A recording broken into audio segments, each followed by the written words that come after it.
welcome song. Listen.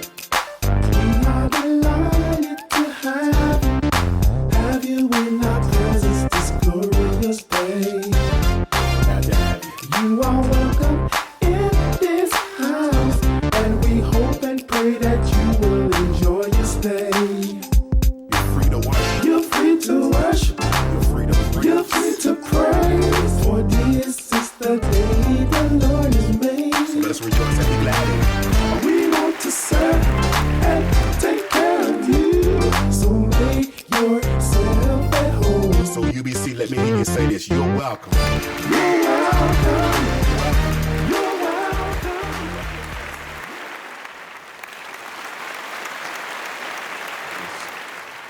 Piece that merely reads, "Then the king commanded that they brought Daniel and cast him into the den of lions. Now the king spake and said unto Daniel, Thy God whom serves continually, he will deliver thee. And a stone was brought and laid upon the mouth of the den. The king sealed it with his own signet, with the signet of the Lord's, that the purpose might not be changed concerning Daniel.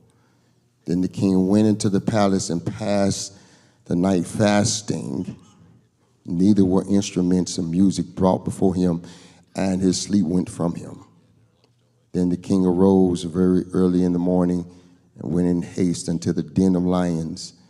When he came to the den, he cried with a lamentable voice unto Daniel, and the king spake and said unto Daniel, O Daniel, servant of the living God, is thy God whom thou servest continually able to deliver thee from the lions? Then said Daniel unto the king, O king, live forever. My God sent his angel and have shut the lions' mouths, and they have not hurt me, for as much as before him innocency was found in me." For a few moments, I want to talk about when Daniel goes to class. Touch your neighbor and say, when Daniel goes to class. You may be seated, amen. When Daniel goes to class, nothing like good old school days. The best day of the year was the first day of class. I couldn't wait to get to school to find out whose homeroom class I was in and who was going to be in homeroom. Couldn't wait to see who was going to be the finest girl in class that year. Come on, brothers, talk back to me. They used to tell us on the first day of school to get up early, eat a good breakfast, sit at the front of the class, do your homework, get a good, nice rest, because what you do on the first day sets the pace for the rest of the year. What I'm trying to tell you is that there was nothing like the first day of class. And here in this text, we find a place where Daniel himself is now going to class. It all happened when Daniel had a reputation throughout the land, and the reputation he had is that people knew throughout the entire land, imagine that Daniel loved God with all his heart. Now, if you're going to have a reputation, you ought to have a reputation that God is first in your life. If there is anything that people ought to know about you, they ought to know that God is first in your life. Unfortunately, people know more about the fact that you are a Cowboy fan, you are a Steeler fan, a Panther fan, a Laker fan, a Celtic fan. It's all right to be their fan, but it's better for them to know that you love God more than you love your team. It's all right to like Usher, Beyonce, Even Taylor Swift, whose concert was canceled last week because of a terrorist threat. But does people on your job know that you are a Jesus fan? Do the people in your school know that you love God with all your heart? Does everybody in the barber shop, in the beauty parlor, know that for God you live and for God you die? The word was out that Daniel loved God. But there was a king by the name of Darius, give me some more in the house, who also admired Daniel, but under political pressure, had a decree put in place.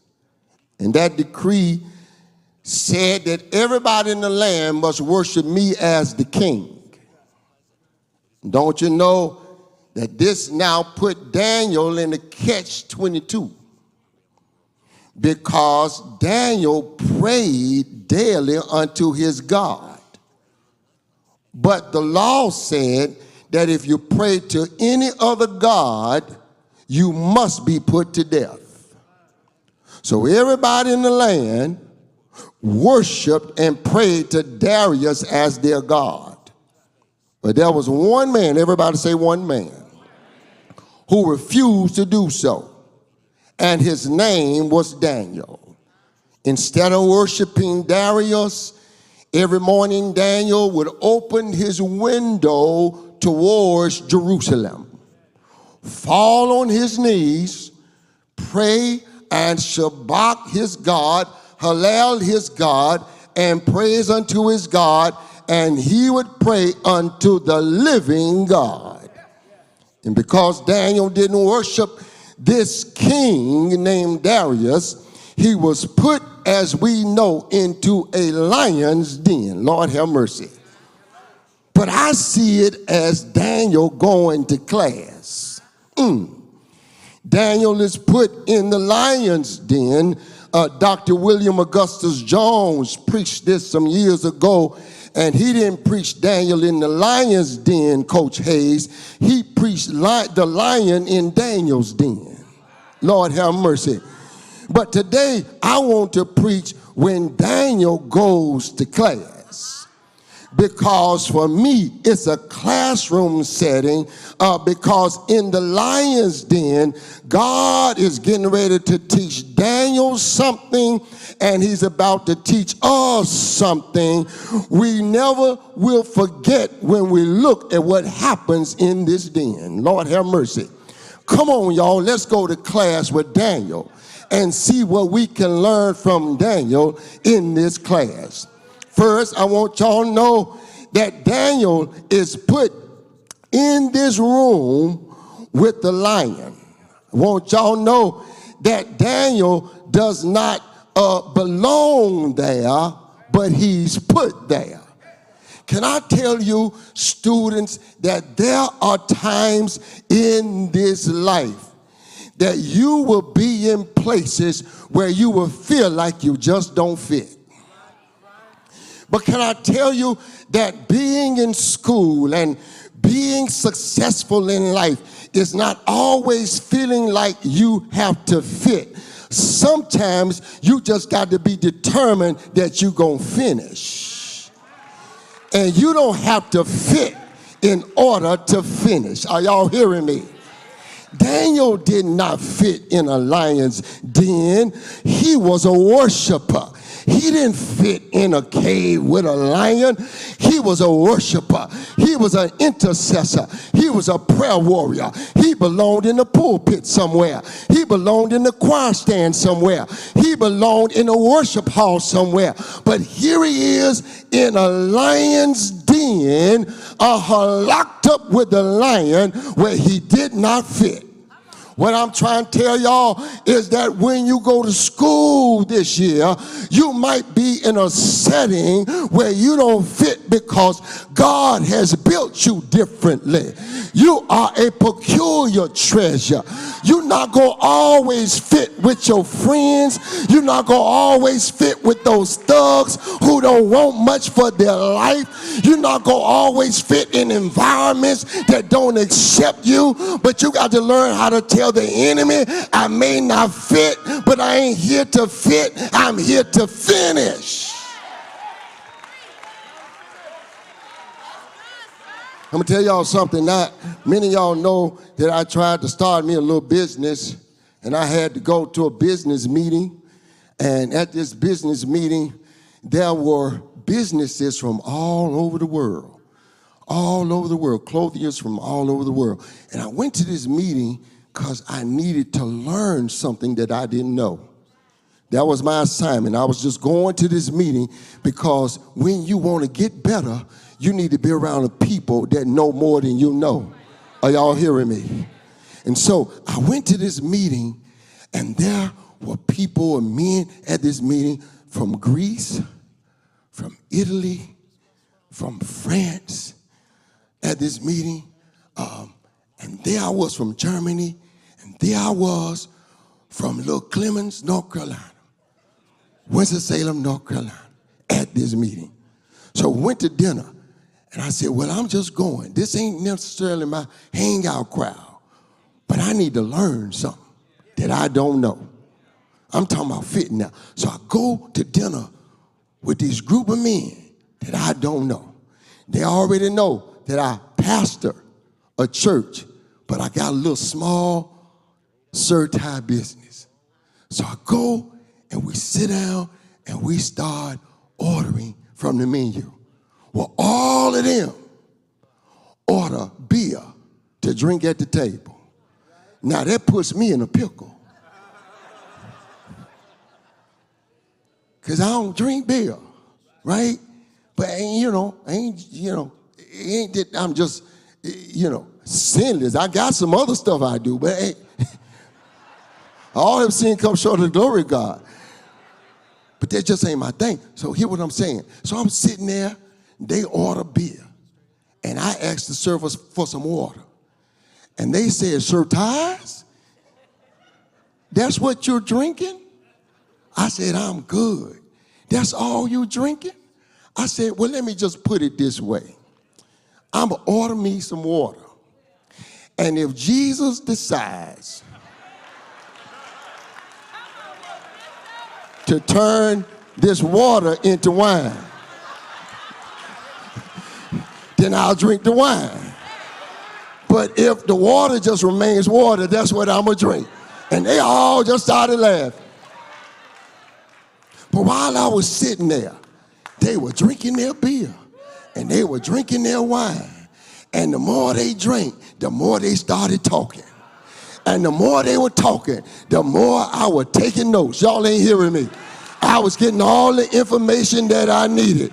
What I'm trying to tell y'all is I had my water. I didn't necessarily fit, but I wasn't there to fit. I'm trying to finish. Y'all ain't getting me. Sometimes it ain't about you fitting. It ain't about you being cool. It ain't about you being the most popular. You got to finish what God started. Touch your neighbor and say, neighbor, you may not fit, but you got to finish.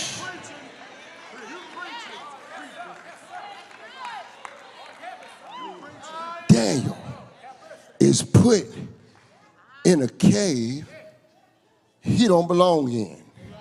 So he has to go to this class with a lion. Lord have mercy. Now notice that Daniel is put in this room with a lion. Notice he ain't yelling. He ain't screaming. He's not frantic. He ain't scared. He's facing his lion. Undoubtedly, there are some who are starting school tomorrow, and on the inside, you may have some fear about a lion that you have to face. Perhaps your lion is a class that you failed last year. And you got to take it over again this year. Perhaps your lion is a new school that you've never been to before. You don't know what to expect. Perhaps your lion is confronting that bully that keeps on picking on you, that roars and roars and roars and calls you names. Perhaps your lion is some people you ain't never been around before, a new curriculum that you ain't never taught before, a new principal that you have never worked under before, a new staff you have never worked with before. I don't know what you have to face, but you have to face it without fear in your heart. You got to learn how to face your lion. The cave you fear to enter holds the treasure that you seek. You got to go through the cave. You can't go around it, but you got to go through that class. And like my mother and father used to tell us, Chris and Monica and Saki and Wateria, he used to tell us that too many people finished it for you not to be able to endure it. You ain't hearing me. What makes you so different that you can't do what other millions of people have already done? If you put your mind to it, you can do it. Fear is no more than faith inverted. You got to make up in your mind that God has given us not the spirit of fear, but of power and of love and a sound mind. And what I found out, y'all, is that most of the time you are afraid of the lion, but the lion is more intimidated of you. Because he that is within you is greater than he that's in the world. Give me some more bass on this mic. To escape fear, you got to go through it and not around it. Fear is not real, but it's a product of thoughts that you create. You can psych yourself out and make you think that you can't do what you're already doing. Lord, have mercy. And some of us fear stuff because our mama feared it, our daddy feared it, our grandparents feared it. But can I tell you that regardless of what generational curse you are facing, can I tell you that you are the generation that's going to break the curse? Can I tell you, you got to learn how to walk in the victory that God has given you and stop fearing what God has given you the power to conquer.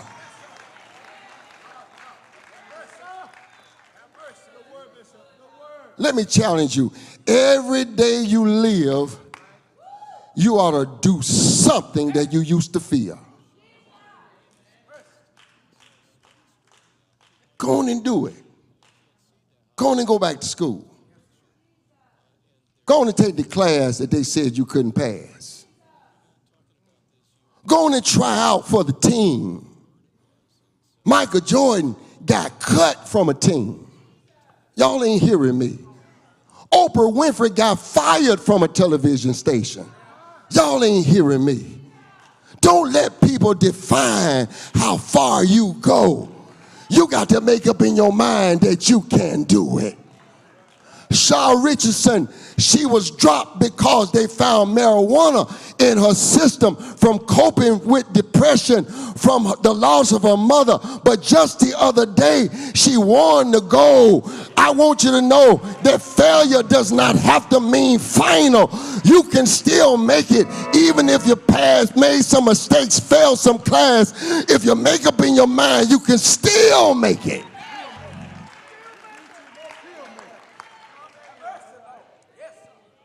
Let me hurry up. Let me hurry up. Daniel is there. Can I tell y'all that what I noticed, Clark, is that Daniel is in there, but he ain't comparing himself with the lion. Matter of fact, we never see in text where Daniel even referenced the lion. Now, me and you put in that thing. Last week, we saw Moses ran from just a snake hitting the ground. Can you imagine Moses in there with a roaring lion? Daniel never referenced the lion. He never compares himself to the lion. I want y'all to know that here's what I'm trying to tell you. I'm talking to the young people today. Listen to what I'm trying to tell you. That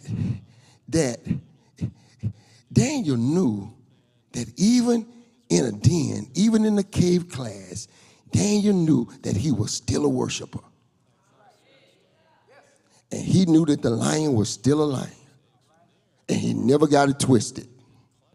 Students, when you go to class tomorrow, you ought to make up in your mind that you are not going to spend your year comparing yourself and competing with somebody else.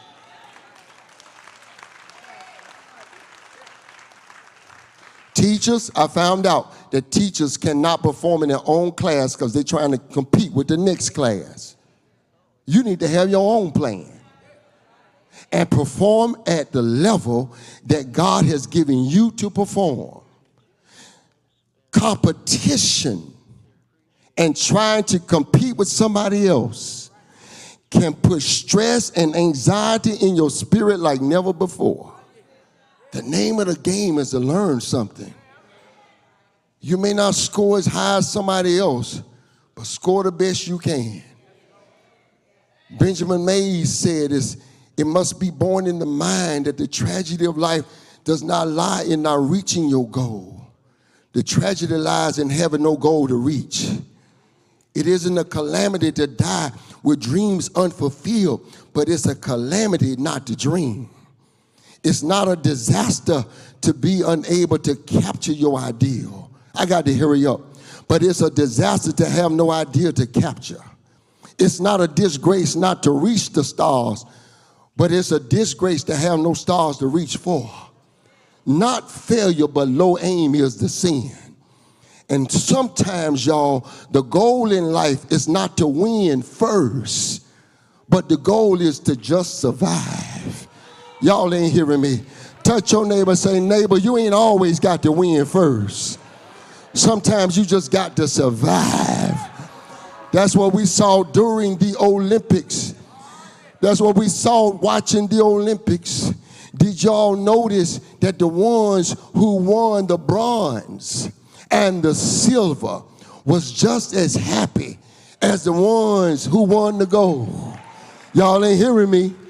That's because sometimes the celebration is not about the level of victory, but the agony of what you had to overcome to just get where you are. In the Olympics, whether you come in first, second, or third, everybody had to train, everybody had to practice, everybody had to make sacrifice. So when you see the second and the third place, I'm going to be finished in just a few minutes, celebrating just as hard as the first place. That's because sometimes it's not always about coming in first, but sometimes it's just about coming in. Do I have a witness in here? It's just about surviving. Do I have any survivors in here? Touch your neighbor and say, neighbor, I may not have come in first place, but I have survived. I hear Marvin Sapp saying, I never would have made it. I never could have made it without you, God. For I'm stronger and I'm wiser. I'm better. I'm so much better.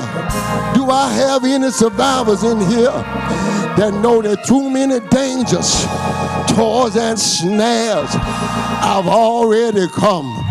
When I look back over my life, the Lord has been good to me.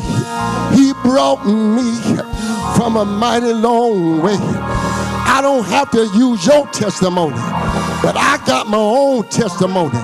You're looking at a miracle. You're looking at somebody that wasn't supposed to make it. But when God says yes, do I have a witness in here? What the devil meant for evil, God meant for good. Say yes, say yes, say yes. Well, I got to hurry up and finish in here. So Daniel goes to the lion's class. Daniel is in the den, and he's not expected to survive. They put him in there to die. But like Bill Jones said, the lion's den became Daniel's den. The lion's class became Daniel's class. And what the devil meant for evil, God meant for good. Because right there, Daniel became a lion tamer. The lion didn't harm him. The lion didn't hurt him. The lion didn't kill him. But he survived. Touch your neighbor and say, neighbor, no weapon formed against you shall prosper. You shall survive. Do I have a witness in here? I don't know who I'm preaching to, but if they lie on you, it's not gonna kill you. You shall survive. If they build traps for you, it won't catch you. You shall survive. Do I have a witness in here? I don't know what tomorrow holds, but I do know who holds tomorrow. I shall survive. I got survival on the inside of me. I don't know what I got to go through, but it doesn't matter, because when I go through, the God I serve, he's always able to bring me out. Do I have a witness in here? And that's why we got to pray for our children, because church, they got to go through something we are going through now. Don't you know that the Civil Rights Office just reported that 1.6 million students attend a school with law enforcement officers? We invite you to make a contribution to the ministry. Through your giving, we reach our community and expand his kingdom. And we recognize the one who gave us everything. To give, you can use technology. Use the Push app or go to Giving page on the Union Baptist website. Use the Cash app, $UBC1200 trade. Use the Givelify app, Union Baptist Church, Winston-Salem. Let us show love through giving.